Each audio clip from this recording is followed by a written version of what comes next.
Hello everyone, আসসালামু আলাইকুম। কেমন আছেন সবাই? আশা করি ভালো আছেন। ইয়ানা ব্লগে আপনাদের সবাইকে ওয়েলকাম। আলহামদুলিল্লাহ, আমিও ভালো আছি। তো আপনাদের সামনে একটা ভিডিও নিয়ে আসলাম। যদি ভালো লাগে তাহলে আমার আইডির পাশে থাকবেন। এখানে বাসার একটা পোষা হাঁস জবাই করে কেটে বেছে রেডি করা হচ্ছে। তো আমার পার্সোনালি হাঁসের গোস্ত খুবই পছন্দ, ভালোই লাগে অন্য সব ধরনের গোস্তর চেয়ে। কিন্তু পরিষ্কার করা খুবই কঠিন কাজ, এই ভয়ে সাহস করি না হাঁসের গোস্ত রান্না করার। তারপরেও আর কি রান্না করা হয় মাঝে মধ্যে। তো আমি এখানে সম্পূর্ণ ভিডিও করার সময় পাই নাই। আমি সিলেট থেকে রংপুর জার্নি করেছি এই দিনে। তো খুবই সিম্পলভাবে সব কিছু, সব ধরনের মশলা যা যা লাগে রান্না করতে দিয়ে একসাথে মেখে রান্নাটা বসিয়ে দিয়েছি। এই রান্নাটা অসাধারণ হয় অবশ্য। তো এখানে রান্নাগুলো হয়ে গেলে আমরা খাওয়া দাওয়া করে বের হয়ে যাব।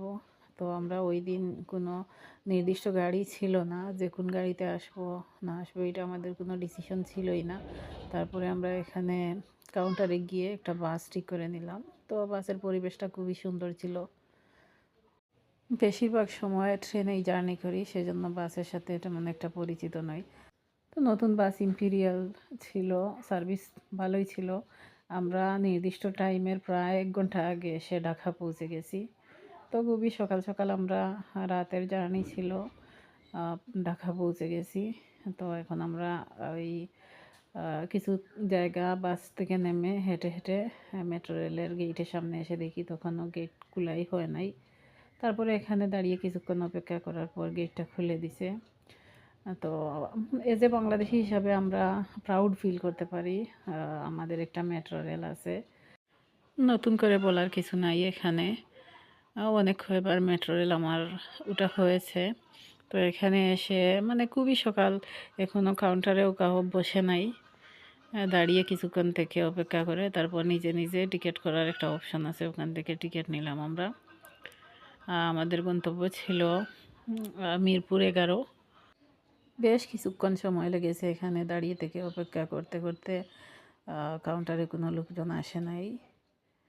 তো একটা জিনিস আমি লক্ষ্য করি সবসময় মেট্রো রেলে, যারা যাতায়াত করেন তারা সবাই জানেন যে এখানে টিকিট লাইনে দাঁড়িয়ে যতক্ষণ সময় লাগে সংগ্রহ করতে, তার চেয়ে কম সময় লাগে নির্দিষ্ট গন্তব্যে পৌঁছাতে।